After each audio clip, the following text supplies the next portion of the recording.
All right, CMA week underway with tasteofcountry.com and Taste of Country Nights. Chris Janson, how you doing, man? Doing good, brother. Happy to see you. Happy to be here. So happy to see you. I saw your name on the list, and I'm like, this is one of the coolest guys in country music right now. Shoot, man. You're too kind. We had a chance to see you at one of our Western New York shows. You played a place called Jam in the Valley. Oh, yeah. And I've never seen a show where people are like, oh, my God, who is that guy? And people flooded in to come and see who was on stage. That's how good you sounded that day. Well, thank you very much. You know, that was a great show. It was a memorable show. And I just do what I do, man. You know, I just make the music, sing the music, and hopefully it works. And, you know, it seems to be going over okay, and that's a pretty humbling thing. Yeah, the energy. Where does it come from? I mean, because you are all over the stage. You know what? It comes from, I'll be honest with you, it comes from my inspiration to do good for my family, man, and I have a house full of kids and a great wife, and every time I get on stage I think about that, and I just get up there and I go into a different place. I go into a different mindset. Yeah. Hard to explain when it gets into that facet, but I get lost up there in the music, and it just takes over.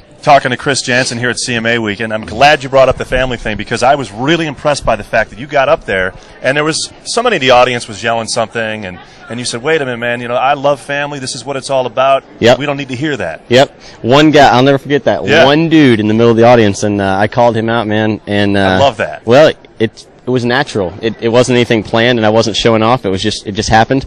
And if you remember right, the whole audience went, who is that guy? Yeah, and just buzzed right to him, and he just moseyed on out of there. You know. I don't think I saw him the whole rest of the week. Yeah, no. Look, if you have 10,000 people loving something, and you got one jerk out there who's just trying to be cool because he's a little bit drunk, you know what? They don't deserve to be there anyway. And what's cool is too, you're an approachable guy. Not only when you're out on stage, but Twitter. You're very responsive to people. Well, you have to be. I mean, here's the deal, man. If you're gonna be on Twitter, you might as well not be just one of these people who's you never be too cool for school. Period.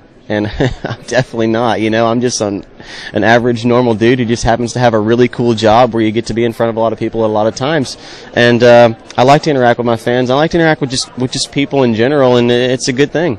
Is there a better harmonica player in country music than yourself right now? It's a good question. I don't know of any others. I mean, Mickey Raphael, obviously, played for Willie and Waylon for years and everybody else into the sun. I would definitely put Mickey way above me, and I would put just about every other harmonica player I hear above me. I just do my thing, and it's unique, and at least I think it's unique. I don't know anything about the instrument. I just play it and just do what feels good. And it's natural. Yeah, and there are a lot of good trained harmonica players out there. Maybe someday I'll be able to stand on that level.